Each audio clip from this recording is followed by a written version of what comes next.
mabina ou bino bozolinga bobina kabokataka loketo mikolo nyonso bokosala yango te tosilisa neno mosala oyo toza nango na mboka bamusicien bayembelaki mwana wana oyo batekaki mboka mpona baintere na bango bakozala na place na bango efali ndenge asanteti akoti na liste lokwa bajibe héritier mwana wana héritier place azali wana soki akoyoka message oyo je pense kakolanda yango ye moko atika biloko alingi kosala parce que babundaka na vérité te babundaka mpe na peuple te jibe asanteti aka na 2013 jibe akendaki encore un peu plus loin alobi ke akomemela biso bambwa parce que biso tobangaka bambwa ye akotya bambwa mpo bambwa balanda biso mais jibe depuis aprometaki biso mbwa ti lelo ata bebe ya mbwa moko te jibe alakisa biso yango mais lelo jibe akomosenga bapardon est ce que bapardon ya jibe wana ezali nde azotumula biso to azopesa biso kanda problème ya congo eza na misiki te juvenal oza journaliste bomeka mpe neno kokɔta mpenza na kati ya profonde bomini bainvestigation mais bato baokipe biso na baza assuré na occupation donc cela veut dire ça n'a rien à voir na problème ya musique en plus problème ya congo on dirait bino boza kosintéresser nango te on dirait boza même pas kuna et mais les gens qui souffrent là-bas c'est vous hein, c'est pas nous bato bazo subir vraiment nzala na occupation o mpenza eza bino mais soki bozozwa conscience te na makambo oyo en plus tant tozolanda babiloko ebele na baréseaux sociaux oyo bazosala kati ya kinshasa e bato mingi bazwi conscience nalandaki video mo batindelaki nga micro baladeur moko oyo na kati ya kinshasa mais ozomona bato ndenge bakomi koloba bato bazwi conscience bamusicien wana basese na baconcert na bango wana oyo eza na ntina moko te tozolokota papier elenge ya congo glodidi asika la mignonne hey! La mignonne Tracy Mbelenga bro Tracy Mbelenga bro Kata. Beaucoup de bonheur et de plaisir, mesdames et messieurs fidèles internautes. Nous sommes sûrs et certains que vous êtes très nombreux en train de suivre non seulement la RDC mais aussi dans tous les pays environnants et bien sûr à tous les fidèles internautes qui nous suivent à travers le monde. Excellentes conditions de suivi. Nous sommes avec vous mesdames et messieurs. Nous allons passer plus ou moins 30 à 25 minutes avec mon invité pour pouvoir parler de l'actualité musicale, mais aussi d'une manière générale de la culture. Je reçois pour la toute première fois le résistant combattant Odon Mbo depuis Paris, Batotou Bazola Nabiso, Baïbi qui est Odon Mbo. Nous allons essayer de parler par rapport à blocage, à culture, à musique ou à biso na niveau étranger par rapport à l'élite, à combattant ces derniers temps, tous ont un peu essayer biso bandeko otozalara awana Congo presse en ligne, ya boyeba en exclusivité détail avec bandeko biso to bengaka ba résistant ne na koyambela bino lelo oyo Odombo bato nyonso bayebi qui est Odombo oyo akomeka mpe ko expliquer biso moi ba détail ya marambo ebele oyo bato ebele pe bayebaka te à qui je dis bonjour et bon dimanche. Oui, bonjour, c'est Odombo, résistant. Merci. Alors, Odombo na bato tout bazola na biso s'il faut peut-être bayeba Odombo résistant, ça veut dire quoi? Mais un peu pour expliquer qui est Odombo et puis quelle différence y a-t-il entre combattant et résistant? Entre le combattant et le résistant. La résistance est un mouvement oyo et bundela kamboka soki mboka eza na kati ya occupation parce que pendant que la deuxième guerre mondiale, dans les années 40-45, en France, ils allaient qui n'a pas Hitler, ils étaient contrôlés, gérés par force nazie, par français, ça là qui résistance. Et pareil aussi chez nous, les Lomboka ya Congo, ils ont un boko ya bapaya. Bassine vito, où l'union se contrôle à pouvoir et en boka nabiso, ils ont un boko bapaya. Sécurité, armée, finance, tout les allaient gérer par Batouana. Et c'est ça qui est résistant. Bon, Moto a bien combattant. Parce que façon ya bakombata na biso na Congo bango bakendaka ba élection bakendaka ba dialogue basalaka nyonso oyo biso ba résistant tokokosala yango te. C'est ça la différence entre biso na bango, parce que biso toyebi ke tokoki kokende kosala eloko moko te na baoccupant baoccupe mabele wana à part kobenga na bango par la force. Merci. Alors, merci beaucoup, Monsieur Odombo. Alors, veuillez un peu nous expliquer en détail quel est votre but. Lit na bino ou y a résistant. Autres qui est déjà vers 9 ans, il y a résistance, ou bien 8 ans si je ne me trompe pas. Quel est votre but? But na bino likanisi na bino. Yamakambo o ezanini. Lorsque vous avez dit to bandalit na biso oyo, bajar nini oyo ya ba référence, soit au bomonaki que le Congolais souffre en plus, donc mais qu'un peu ko limbola yango, même attends na moi 3 minutes ou bien 4 minutes ya ko aider bato tout ba ko landa biso. Ok, merci monsieur journaliste Juvenal Kibala.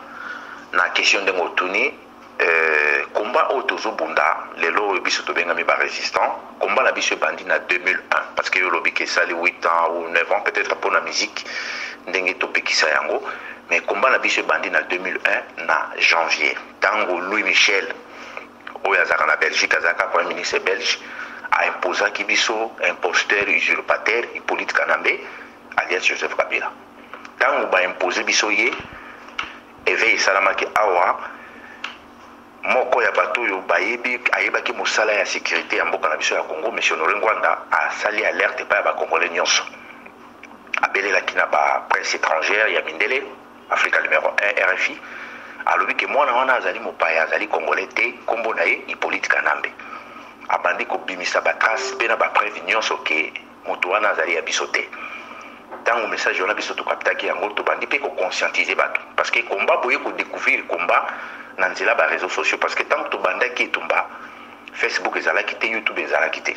Parce que Facebook depuis bandi na YouTube et qui même pas 10 ans. Donc combat est allé qui bouche à l'oreille, toujours solo là bateau, toujours y est bisaka bandi belé. Mais écoutez qui biso quand même moins cher pour nos Congolais, message on a pas capté en gros. Et au fur et à mesure, toujours continuer. Dans les réseaux sociaux, il y a des botama, des bandes comme Moussous ou Bazali, na bamboka Moussous, peut y capter message dans les réseaux sociaux, des monitor comme à niveau Oyo. Bon, première bloqué, c'est ça qui est en Angleterre, dans Londres. Bango, des besoin d'initiative côté les musiciens, les bochos par rapport à bamboka Moussous, en France, en Belgique et na bamboka Moussous à Wanakatiarop. Mais depuis France, il y a toujours qui bâton, il y a commandement pour empêcher les concerts awa. Ils ont qui vraiment vitesse mon quoi croisière et qui partent de Bamboka Nyonso. Donc les cambo ya résistance ceux qui n'ont pas décortiqué en mode ekozwa biso minute ebele. Prévané moto yo aloba ki kemboka na biso ezalelo occupé ezalaki mission Ngwanda. Ça c'est la vérité. Pe a expliqué ki ba Rwandais ko banda ko fonder ba rébellion à Lokota. Bazo kendaka na ba rébellion na ba négociation peso comme ba parti politique. Récemment ba uti ko sala mona M23. M23, bazalaki ba Rwandais, mais le commune à Kinshasa c'est comme un parti politique officiellement. Donc cela veut dire Bango bazali ko renforcer force na Bango sur le plan militaire, politique et stratégiquement, ils ont toujours bapaya. Yango ndo moni éveil biso sali pona ko telemisa bana ya mboka nyoso ya Congo pona danger oyo ezali na miso ya ba Congolais peso si sa bande ko na biso na koboma pona eloko wana to arrêter hémorragie wana ya makila wana itangi mingi ya ba Congolais na bapaya o ba occuper mabele na biso ba bima na mabele na biso. Merci. Merci beaucoup, Monsieur Odombo. Je reconnais honnêtement votre inquiétude pour le Congo que nous partageons tous. J'ai beaucoup de respect. Mais juste, j'aimerais vraiment avoir l'idée très profonde. À quoi les musiciens sont-ils responsables dans la liste de ce que tu viens d'énumérer? Merci beaucoup, monsieur le journaliste. La question à vous poser. Et le Colombie est vraiment très important. Je pense que nous répondrons au plus vite que possible pour comprendre. Tant que les musiciens biso bazali ba innocent na situation oyo tozana ngona kacha Congo. Mais les musiciens wana babandaka koloba ke baza ba leader d'opinion. Comment un leader d'opinion, donc cela veut dire que Moutaza leader d'opinion, donc le leader wana zali leader ya peuple. Mais c'est le même peuple où bango bazalaka soi-disant ba leader na bango. Depuis Hippolyte Kanambe alias Joseph Kabila, président na bango à Rwanda wana, aza na pouvoir, abomi ba congolais na niveau moko ya kosakana te. Mais jamais ba leader wana soi-disant d'opinion bazwa part ya peuple wana. Exemple ya Weranson. Tout solo là déjà na Paris avant ba blocus ouye banda. Ba JB tout solo là même petit Fali na première zénith naïe to kenda ko loketo solo naïe. Mais bato wana baza ba orgueil. Bango bazota la part na bango. Na 2006 tango Weranson na JB bakendaki kopesa bango mbongo na quartier GB po bayembela Hippolyte Kanambe alias Joseph Kabila. Parmi bato bapesaka bango mbongo wana na kati na bango moko pasaka moninga nanga na délégation wana bayende kopesa bango mbongo po bayembela Rwanda wana. Bayebisi bango ke moto bino bozolinga boyembela azali mwana mboka oyo te azali Rwandais. Wera na JB ba répondre bandeko na babi oui biso toyebi mais biso pona biso tozota la carrière na succès na biso problème na biso ezaka mbongo. Makambo na bino na etali biso te. Bon, situation sur le kanamboka na biso Alpha Blondine azali ivoirienne, azali même pas congolais. Mais Alpha Blondine a beta Bercy. Na podium ya Bercy Alpha Blondine abandolo bela makamba Congo. Azolo bela ba tiweri zo sama na Congo, azolo bela ba viol o zo sama na Congo. Azolo bela ba fausse commune o zo salama na Congo. Mais est-ce que bino ba congolais, to yo journaliste Juvenal Kibala, au mona déjà ba musicien na bino wana bazo beta masolo ou izo sama na mboka na biso? Non. Mais au mona ba on a ba réseaux sociaux bazo poster ba photo na bango balati ba Gianni Versace, bazo la sabanda ko ba sombi, mais soi disant que baza ba leader d'opinion. Weranson nazaka soki ambassadeur de la paix. Yé ambassadeur de la paix Weranson na bino wana. Fausse commune ezaka na maluku eza 0 mètre na Kinshasa. Est-ce que Wera déjà kenda kota la fausse commune wana au moins 450 congolais bazali na fausse commune wana maluku? Est-ce que Wera déjà kenda ko visiter fausse commune wana pour kende kota la ba congolais ba kufaki pourquoi? Mais Weranson azali ami intime ya Hippolyte Kanambe et Weranson a participé même na ba réunion mosusu ba service secret et je pense que bino boye bien ngote. Peuple wana bazobo maye biso sikoto tika bato wana bapina. Na kopesa exemple moko to bande konyo so bazolanda biso. Toza na kati ya même parcelle. Parce que Congo za lopango na biso nyoso ba congolais. Na côté gauche ba fausse commune bazo violer, bazo piller, bato bazolela nzala, eza makasi. Et le même parcelle na côté droite bato batie ba instrument balingi babina. Yo dejo mona na kati ya lopango na bino bozo kufela bokufeli mama na yo bokufeli papa na bino na bandeko na bino bozo kufa ndamu boso bino botikala ki bino biso lokwa peto za na matanga peto ko na biso bino yosana ngwe lokote et biloko ndenge wana nulle part ailleurs à part na biso ba congolais nde oyo kango tangu Hitler na 1940 akende ko bombarder Angleterre ex premier ministre londonien ezalaki Churchill. Alobaki nini? Churchill alikaki na BBC apekisi musique, apekisi ba carnaval, apekisi toutes les activités où il y a même bato na kati ya distraction.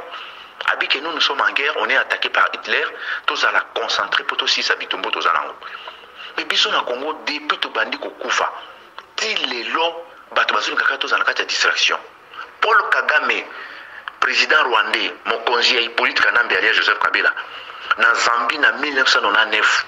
Na 99 na français ba français na accord ya Lusaka mwenze Kongola za témoin butu na ya zawana Kagame aloba yango ke na kotika la kobima na Congo te parce que ba congolais baza na distraction balingi mingi kobina pe balingi mingi musique yango ndi na okipe mboka na bango jour ba congolais ba kotika musique ndi na kotika mboka na bango de 99 jusqu'à aujourd'hui ça fait combien de temps? 18 ans banda loba biloko wana. Donc cela veut dire pour un problème à musique il faut bobo sanango. Situation dans le Congo est inacceptable. Il faut ici là. Ce que s'il était en barreau qu'on continue. Donc tant que les musiciens parlent na bango zawapi, baza ba responsable à makambo belé na kasa biloko parce que baza ki ba leader d'opinion.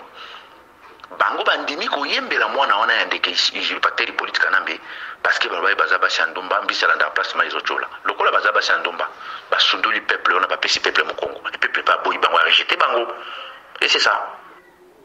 Interdire leurs prestations scéniques résoudra lesquels de ces problèmes?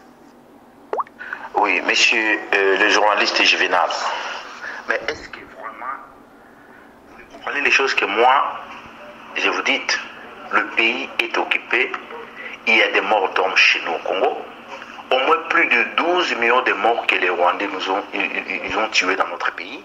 Nous, on ne peut pas continuer toujours à danser pour faire plaisir aux occupants rwandais.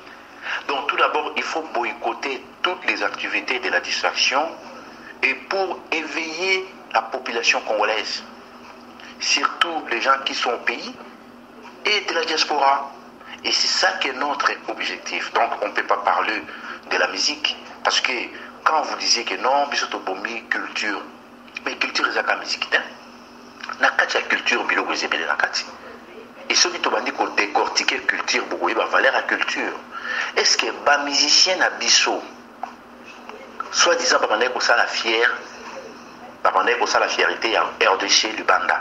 Mais RDC on est un problème très sérieux. Tout le monde nulle part la mission bazo le belango. Donc il faut non to le belano et là on est tout ko ça la pona to bengana babaya oyo ba okipe mboka ya Congo. Olito kelene na ba. Biloko moko boy oyo ezali sans fondement, musique et musique chaque jour bobine et après. Mais bateau ba occupé biso na baza assuré une occupation. Donc cela veut dire ça n'a rien à voir, on a problème il y a musique. En plus, problème il y a Congo, on dirait bino boza pour s'intéresser dans côté. On dirait boza même pas qu'on a. Et mais les gens qui souffrent là-bas c'est vous, hein, c'est pas nous. Bateau bazo subir vraiment zala na occupation au penza. Les abino. Mais ceux qui ont conscience de la Makamboyo, en plus, tant que tous les Babylon rebellés dans les réseaux sociaux, où ils sont à Kinshasa, et Batumingi, ils ont conscience. Dans l'andette qui vidéo, ils ont dit que micro-baladeur, ils ont dit Kinshasa, mais aux hommes, on a battu, ils ont conscience. Les musiciens, on n'a pas cessé de concert dans Bango, on a eu un anti-namoté. Pour notre solution, c'est aussi ça, Makamboyo, parce que Makamboyo, ceux qui ont continué à danser, aussi ça bat union sur la Obama. So bien côté. Ils approchent dans Bango Bayakina. Merci. La question n'est pas la jalousie, mais on dirait que certains combattants sont plus préoccupés par le musique que par le politicien artère du chaos chez nous, comme vous le confirmez. Prenons l'exemple, vous venez de soulever le nom de Paul Kagame, qui est le président du Rwanda. Mais Paul Kagame est venu là-bas chez vous, il n'y a pas longtemps à Paris. On n'a pas attendu le bruit que vous avez fait pour Fali Héritier. Si on veut interdire le concert parce que Mboka Izana Passi, faut-il aussi se manifester quand les personnes à l'origine des autres sont là? Fali et autres ne sont pas les occupants de notre pays, mais c'est Odombo. Monsieur Juvenal, Koyo Kayo na raisonnement na Yondengwana. Nous comprenons que Bélé Bozoé est Makambo. Et pendant l'apartheid, il y a des Sud-Africains. Myriam Makeba, Azaki musicien. Azaki musicien na bango. Et Abandaki ko véhiculer message na Nanzela Banzembo. Abandaki ko tambola partout. Kolobela situation za na katamboka na bango. N'importe où na Mandela zaki na prison. Jacob Zuma, Tabombeki, Bango Bazaki. État-major na bango base na bango zalaki na, si je me trompe pas, zalaki na Lusaka na Zambie. Bon bavandaki na Zambie na groupe na bango mosusu. Tant bino bozolo ba ke Paul Kagame ayaki na Paris te bazaki ayaki na Bruxelles. Donc bino bo komisa biso lokola bala misana bino. Botinda ka biso selo idée na bino. Que non Paul Kagame aye kuna toyoki ata bruit moko te ndenge bosali na fali na faire. Mais tant Paul Kagame ayaki kuna ba Congolais oyo bakendaki kotelemela Kagame na ba panneau na ba banderole bomonaki bango te fallait ka bomona bilonga bato nyonso ezaka na diaspora. Non, pendant que Kagame na Bruxelles, il y a des Congolais qui ont manifesté contre sa présence. La Belgique, ça n'a rien à voir qu'il faut qu'à bato bakende kuna bazala ba milliards. Tant aux yeux moko zo reconnaître que non, Kagame ye moto asali ki ye moto azali na situation tozala ngone na kati ya Congo mais ezali na conscience na bino bato bozana na kati ya mboka caporal et armée patriotique rwandais eza humiliation comment un ex vendeur à poisson salade dans Salam a se retrouvé na tête ya mboka na biso pendant au moins 16 ans a silisi biso na koboma ayibi mosolo ya Congo abombi bambongo na ba paradis fiscaux na ba île vierge asali ba entreprise ya lokuta na ba kombo ebele ya lokuta biloko ndengwana est-ce que yo vraiment so za congolais okolinga et les kalamato ino to yo kango ata pembeni ya moto manzolo bayango. Monsieur Odombo, je voulais peut-être rectifier en disant que ma propos autour aux Agobimisa à travers cette émission ça n'engage que vous. Voilà, continuez. Problème ya Congo ezali ke mabina o bino bozolinga bobina kabokata ka loketo mikolo nyonso bokosala yango te to silisa neno mosala tozala na mboka ba musicien ba yembelaki mwana wana o batekaki mboka mpona baintere na bango bakoza na place na bango efali ndenge asantete akoti na liste lokwa bajibe héritier mwana wana héritier place azali wana soki akoyoka message oyo je pense kakolanda yango ye moko atika biloko alingi kosala parce que babundaka na vérité te babundaka mpe na peuple te jibe asantete kaka na 2013 jibe akendaki encore un peu plus loin alobi ke akomemela biso bamboa parce que biso tobangaka bamboa ye akotya bamboa mpo bamboa balanda biso mais jibe depuis aprometaki biso mboa ti lelo ata bebe ya mboa moko te jibe alakisa biso yango mais lelo jibe akomosenga bapardon est ce que bapardon ya jibe wana ezali nde azotumula biso to azopesa biso kanda problème ya Congo eza na misiki te juvenal oza journaliste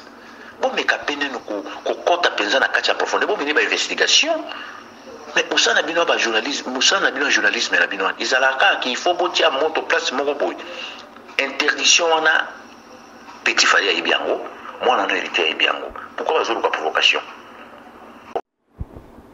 mpona bango etali bango te bango bazoluka succès na bango lokola fali abeti te hérité mpe akobeta te mpe problème na bango lokola basante te bayebake eza na jour bamessage na bango na motu makasi na bango korattrape bango mais bolobaka te ke o Kagame ayaki kola bosalaki nini problème wana eza koconcerne biso nyonso bakongolais nyonso na kati ya mboka wana bisingima nao aza na la police aza rwandais oyo nani Rugwiza beau-père ya Hippolyte Kanambe alias Joseph Kabila parce que Olive azaka na ye aza na étiquette aza na mwasi ya Kanambe te Karine Rugwiza papa na ye Rugwiza ye moto asimbi pumo ya mbongo ya mboka ezali deuxième voie oyo mbongo ekotaka na mboka douane ye asimbi yango tandi bazotortire bino est ce que biloko wana na kati na bino elobelaka bino eloko moko te botala baprésence ya bamilitaire rwandais lelo oyo même na babloc wana partout côté loyenge na kati ya Kinshasa barwandais bakoma koya bavandi bazomela masanga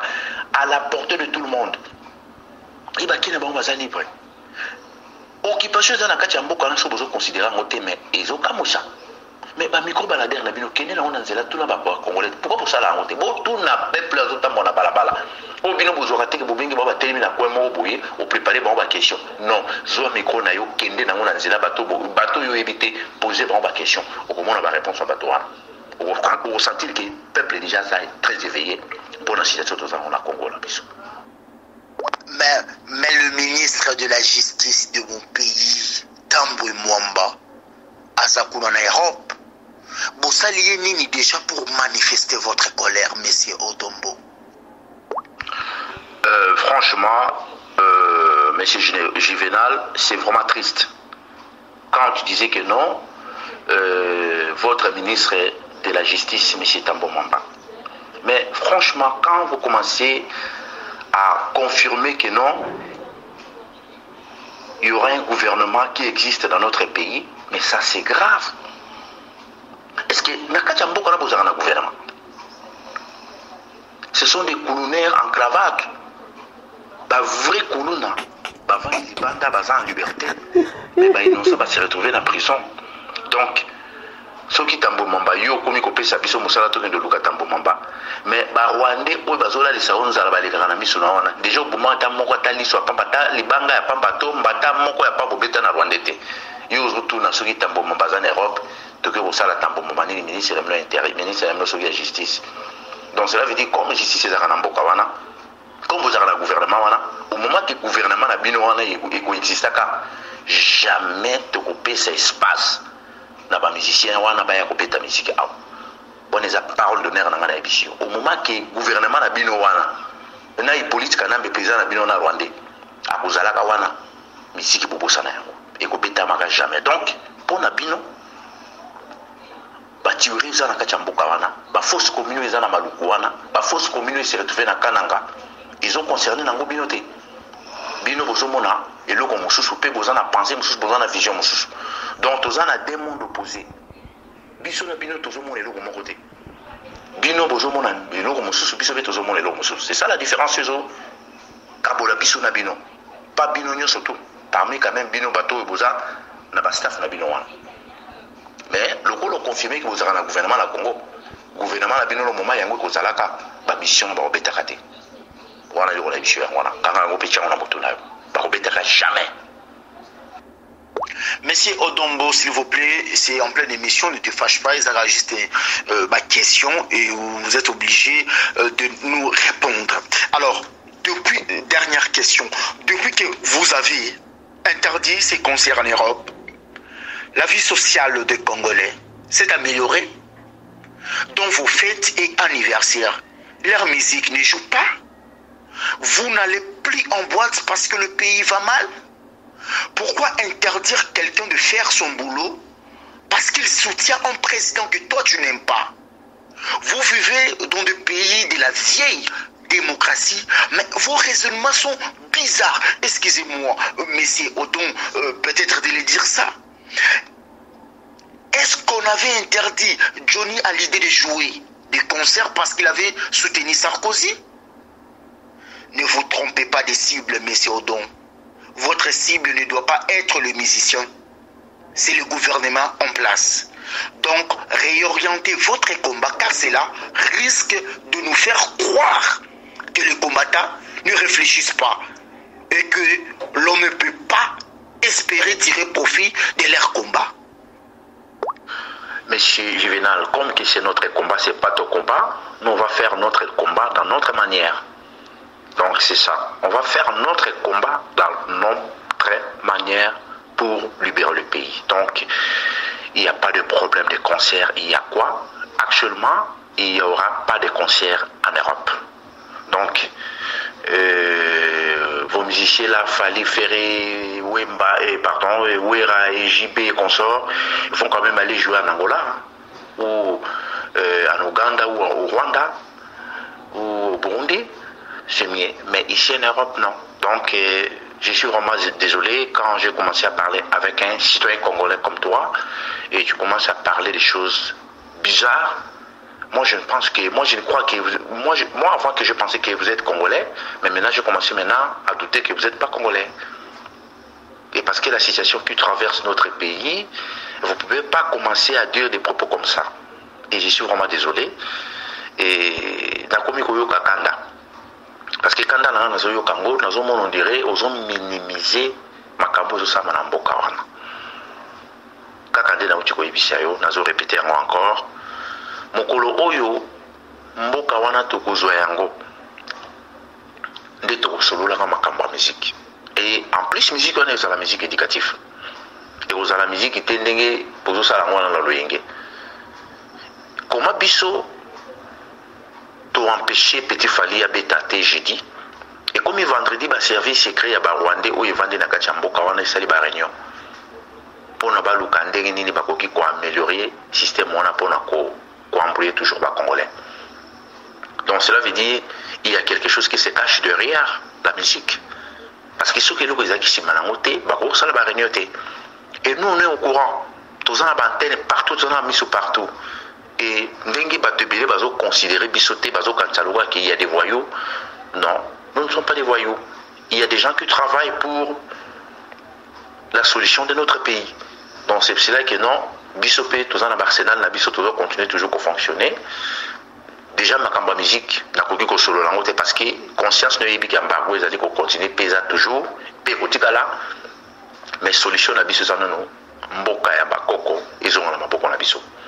Soko zali vrai congolais, na kati ya conscience na oyebi situation eza na kati ya mboka wana oyebi danger eza na kati ya mboka wana okoki jamais koloba biloko ozoloba wana ekozala malamu mingi oyebisa mwana wana héritier opesa ye conseil pardon avanda atika biloko oyo azolinga ya kosala ya fali réussir te fali d'ailleurs abombanaki na nsima ya soi-disant concert humanitaire d'ailleurs concert wana initie fayebaki nango te ezalaki baje na ye en plus asali yango esprit qu'il faut ajouer yango jeudi pendant la semaine parce que week-end bato mingi basalaka te mais tosukisi ye mpe kaka héritier mpe akutana nango d'ailleurs héritier aza na musique nini oyo déjà petit mpo azwa force ya kobeta olympia est-ce que héritier de papa na musique na yebi te parce que nga na okalanga banzembo na bango wana te est-ce que aza ata na 4 chansons oyo ye asala bato bayebi po akoyebi akobeta nango salo wana eza na provocation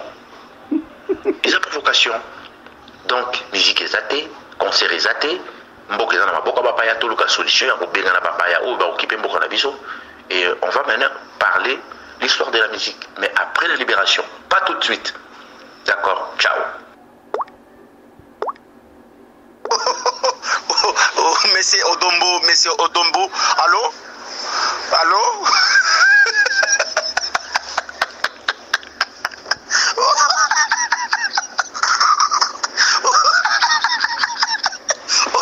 Monsieur Odombo, naza chroniqueur, naza obligé ya ko bombarder yo et puis yo o pesa ba argument valable o kata émission ka boyete ciao.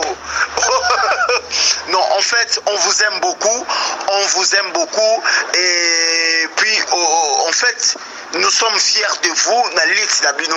Mais je suis un chroniqueur, naza obligé ya ko poser toutes sortes ya ba question oyo ezalaka et pas ya batou, oyo ezalaka na conception ya batou pour que yo tellement zape moko ya ba leader ya ba Lit Nabino oza na possession ya ko répondre biso. Bon, c'est pas grave, je dis merci quand même la disponibilité aujourd'hui pour répondre biso. Nous disons merci aussi à vous tous ceux qui êtes branchés. Je rappelle à tous les combattants qui nous suivent à travers le monde, on est là, on vous aime beaucoup, on vous aime infiniment. Toza kaka wana juste kaka pona ko yoka ya kolanda oyo tout bosalaka. Il y a personne oyo peut-être à cause de ma arrière-pensée, que ce soit ici à Kinshasa ou bien ailleurs, on est là, on vous... Glodidia Sika, la mignonne, la mignonne, Tracy Mbelenga bro, Tracy Mbelenga bro, Kata.